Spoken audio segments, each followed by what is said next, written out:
দেখো সকাল সকাল কত বড় একটা পোকা, দেখো অনেক বড়, ক্যামেরায় উঠছে না। তারপরে দেখো শুভ সকাল বন্ধুরা, সকালটা আমার ভগবানকে দর্শন দিয়ে শুরু করলাম বিপত্তারিণী পুজো।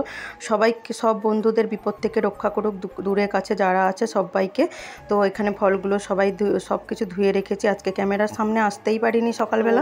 দেখো একদম গ্যাস ট্যাস মুছে পরিষ্কার করে নিয়েছি, এখন 8টা 15 বাজে। তো রান্নাঘরে চলে এসেছি রান্না বসাতে, কারণ আজকে বিপত্তারিণী পুজো তো, আর একটু তাড়াতাড়ি রান্না করে বেরোবো, প্রচুর ভিড় হয়। তো চলো সাথে থাকো, দেখতে থাকো। একটু ব্যস্ত আছি সকালবেলা, এখন বেশি কিছু বলতে পারছি না। এখানে আলু কেটে নিয়েছি, আলু ভাজবো, আর এখানে আটা মেখে নিয়েছি, পরোটা একটু বানাবো, রুটি বানাবো, আর আমার জন্য মাখা থাকবে, আমি তখন এসে বানিয়ে খাবো পরোটা। তো বন্ধুরা দেখো, এই যে রুটি কটা বানিয়েছি আর দুটো পরোটা বানিয়েছি, আর এই যে আলু ভাজাটা হচ্ছে, একটু ভাত বসিয়ে দিই। চলো 8:30 বাজে।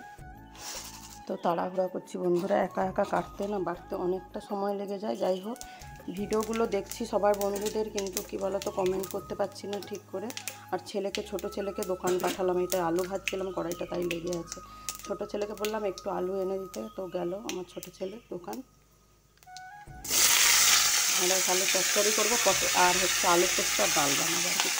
তো বন্ধুরা দেখো, এখানে রান্না প্রায় কমপ্লিট হয়ে গেছে, আর ডালটা ফোড়ন দিয়ে দেবো, হয়ে যাবে। এখানে আলু পোস্তটা হয়ে গেছে, আর পোস্তটা বসিয়ে দিয়ে আমি না ভিডিওটা এডিটিং করলাম, মানে করতেছি এখনও একটু একটু করে। তাই বন্ধুরা, তোমাদের কাছে আমার অনুরোধ, সত্যি কথা, কিছু মনে করো না, তোমাদের কাছে আমি ক্ষমা চেয়ে নিচ্ছি। কিছুদিন ধরে ঠিক করে সবার ভিডিওগুলো দেখতে পাচ্ছি না, প্রচুর অসুবিধার জন্য একটু সকালবেলাটা। তো আমি সবার ভিডিও অবশ্যই ফুল ওয়াচ করে করে দেখি, আমি সময় করে সবার ভিডিও দেখে নেব। যাদের থাকে না পুরো ভিডিওগুলো দেখে দেখে আমি আসি, আমি ওই রকম না গো, একটু বিশ্বাস করতে পারো। আজকে একটু পুজো দিতে যাব, বিপত্তারিণী পুজো, তো তাই একটু তাড়াহুড়ো করছি।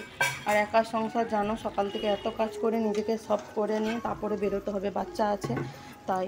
তো সবার খাবার না জগিয়ে বেরালে কি আর হবে বলো? তাই জন্য একটু প্লিজ তোমাদের কাছে রিকোয়েস্ট, তোমরা অন্তত একটু আমার পাশে থেকো। তো এখানে ডালপাটা গরম করতে দিয়েছি, লবণ হলুদ দিয়ে, একটু জল দিয়ে, আর এখানে কড়াই বসিয়ে দিয়েছি এই পাশে ডালটা ফোড়ন দেবো বলে, কারণ গ্যাসগুলো আমার ঠিক করে জ্বলছে না, তো তাই একটু তাড়াহুড়া করছি। ছেলেকে স্কুলে বের করতে হবে, আজকে ছেলেকে বলছি, ছোটো ছেলে নিরামিষ তো, খেতেই চাইবে না, স্কুলে গিয়ে একটু ভাত খাই যেহেতু, তাই জন্য বললাম যে একটু ম্যাগি বানিয়ে দেবো, ম্যাগি খেয়ে চলে যাবে স্কুলে। তো ওকে স্কুলে রেডি করে দিয়ে তারপরে আমি 11টার দিকে বেরাবো পুজো দিতে। তো কি করব বলো, প্রচুর ভিড় বলছে, যারা এসছে বলছে যে প্রচুর ভিড় আজকে। 10 বাজে বন্ধুরা, এখানে সকালে একটু আলু ভাজা আছে, এখানে দেখো ঢেঁড়স আলু দিয়ে, আর এমনি কোনো মশলা টশলা দেইনি, 5 ফোড়ন দিয়ে একটু চচ্চড়ি মানে তরকারি বানিয়েছি, আর এই যে ডাল বানিয়েছি পেঁয়াজ ছাড়া, সব ভাত আছে। আর এখানে দেখো পোস্ত বানিয়েছি, আলু পোস্ত, তো হয়ে গেছে।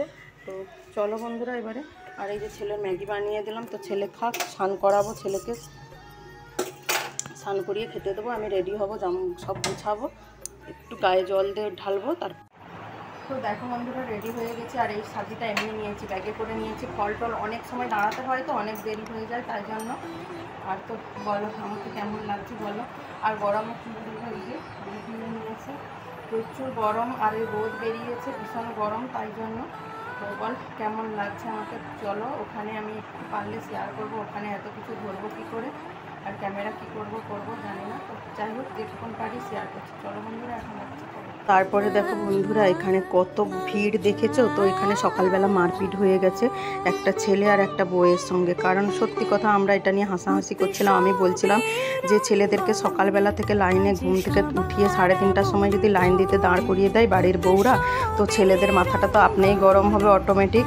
তো আমার এটা কথা শুনে সবাই হাসছে, দিয়ে তখন অশান্তি লেগে গেছে বউয়ের সঙ্গে, আর মারপিট শুরু করে দিয়েছে, মেরেছে নাকি, তাই জন্য পুলিশ দিয়েছে, প্রচুর পুলিশ প্রশাসন দিয়েছে। আর এখানে দেখো উপর থেকে একটু ব্রিজ থেকে ক্যামেরা করেছিল, তো সেটাই আমি শেয়ার করলাম। কত মানুষ দেখো, আর ছাতা, মানে সেই সকালে 3:30 থেকে ভোর লাইন হয়েছে। এই বিপত্তারিণী মন্দির তো খুব জাগ্রত ঠাকুর, আর কি বলতো, এই প্রতিষ্ঠিত মন্দির, তাই অনেকটা ভিড়।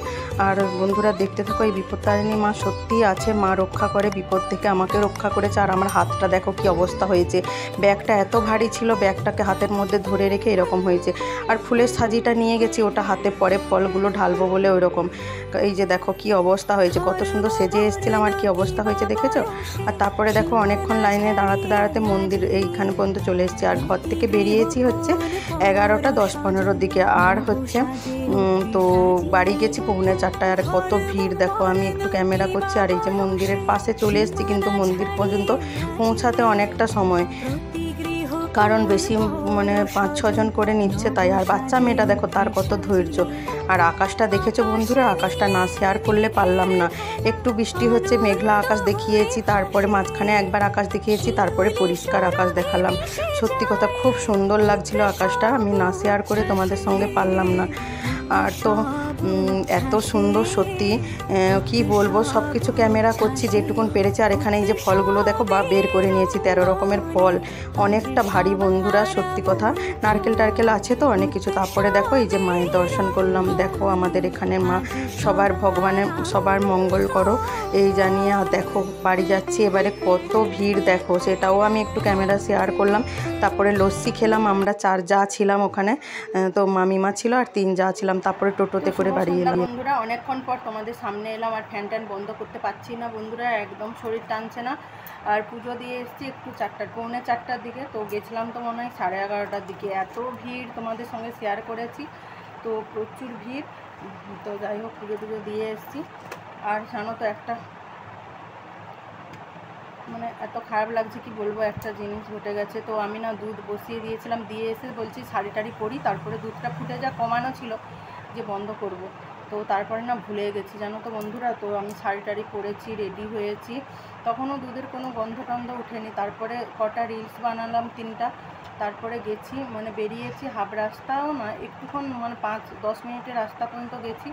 তারপরে মনে পড়ছে। আর চাবি কি করছি বলো তো, একটা চাবি আমার ছেলে নিয়ে চলে গেছিলো, আর একটা চাবি কি হয়েছে, তো আমি চাবিটাকে জানলা দিক দিয়ে জানলাটা খুলে ঘরের ভেতরে ফেলে দিয়েছি। আমার ছেলে বলছিল মা, বলে মা জানলা দিয়ে ফেলে দিবে, তাহলে চাবিটা আর তোমাকেও নিয়ে যেতে হবে না। বয়ে নিয়ে যাব কি করে বলো, এতগুলো জিনিস চাবি, তো অনেকটা কষ্ট। তা ফেলে দিয়েছিলাম। এবারে সেই রাস্তায় গিয়ে মনে পড়েছে বাবা দুধ বসানো আছে, তো তখন আর কি করব, আমি এসে তো ঘরে ঢুকতেও পারবো না, আর আমার ছেলে ছিল না, বন্ধুর ঘর চলে গেছে। তারপরে তখন আবার ফোন করেছি, আমার ছেলে যার বন্ধুর ঘরে ছিল ফোন করেছি, ওর বাবাকে ফোন করেছি, তো এসে করে আবার দুধ বন্ধ করেছে। আর দুধটা না পোড়া লেগে গেছে, এত মনটা খারাপ হয়ে গেছে আজকে দিনে না, দুধটা পোড়া লেগে গেছে জানো তো। আমার কিন্তু কোনো দিন এরকম হয় না, দুধ পোড়াই লাগে না। তো বিপত্তারিণী পুজো আজকের দিন, জানি না বিপদ কী ঘোর নেমে আসছে, তার ইঙ্গিত দিয়েছে সেটাও বুঝতে পারিনি, কিন্তু দুধটা আজকে পোড়া লেগে গেল, খুবই খারাপ লাগছে। আর এসে না তারপরে পুজো দিয়ে এলাম, এসে টেসে করে না আর না আটা মাখা ছিল যে একটু পরোটা বানাবো, সেটাও ইচ্ছা হয়নি গো। ইচ্ছা কি হয় বলো, 4টার সময় এতক্ষণ লাইনে দাঁড়িয়ে এসে পুজো দিয়ে আর বানিয়ে খেতে ইচ্ছা হয়? এখনও খাইনি, সন্ধ্যা হয়ে গেছে। তো বাসন সব পড়ে আছে, আমার ছেলেরা খেয়েছিল, ঘর ঝাঁটালাম, জামা কাপড় গুছালাম, গোটা ঘর যা অবস্থা হয়েছিল। আর আমার ঘর দেখলে না, গোছানো না থাকলে না আমার একদম কিচ্ছু ভালো লাগে না, শরীর খারাপ থাক আর যাই থাক। তো ঘর দর গুছিয়ে টুছিয়ে বাসনগুলো এখন মাজবো, বাসন টাসন মেজে একটু স্নান করবো, তারপরে আমার গট্টু সোনাকে খেতে দেবো, তারপরে রাতেই একদম আমি খাবো। আর যাই হোক বানিয়ে টানিয়ে খাবো, কি করব বলো, আর ভালো লাগছে না। তরকারিগুলো আছে, তো তরকারিগুলো গরম করে নেব, আর একটু আটার পরোটা বানিয়ে নেব, তো পরোটা আর খাবো। তো চলো বন্ধুরা এখন রাখছি, আর যদি পারি তো আসবো, নাহলে আর আসছি না। তো চলো সবাই ভালো থেকো, সুস্থ থেকো। আজকে কাউকে ভিডিও সাপোর্ট করতে পারিনি, সরি বন্ধুরা। তো সাপোর্ট কাল থেকে সবাইকে করব। আমি আজকে দেখবো কিছু ভিডিও, একদম শরীর টানছে না, চোখ মুখ দেখেই বুঝতে পারছো। তো চলো বন্ধুরা এখন রাখছি, তোমরা সবাই ভালো থেকো, সুস্থ থেকো, আবার দেখা হবে নেক্সট কোনো একটা ভিডিওতে। সবাইকে টাটা। তো বন্ধুরা দেখো, সেই যে দুধে পোড়া লেগে হাঁড়িটা অবস্থা দেখেছো, একটা কত বড় বিপদ হতে পারতো, কিন্তু বিপদ থেকে সত্যি বিপত্তারিণী মা রক্ষা করেছে। শূন্য বাড়িতে যদি এরকম হাঁড়িটা পুড়ে গোটা আগুন জ্বলে যেত, গ্যাসের কথা বলা যায়, একটা কত বড় না অঘটন ঘটতো। ঘরে বাড়িতে আরও গ্যাস আছে, কারেন্ট আছে, কী যে অবস্থা হতো ভগবানই জানে। দেখো আমার ছেলে রুটি বানিয়েছে, দেখো ওর রুটি ও খাবে না, কি বলছে আমার রুটিটা আমাকে ভেজে দিতে হবে, ও ওটাই খাবে। চলো এটাই ভেজে দিই ওকে।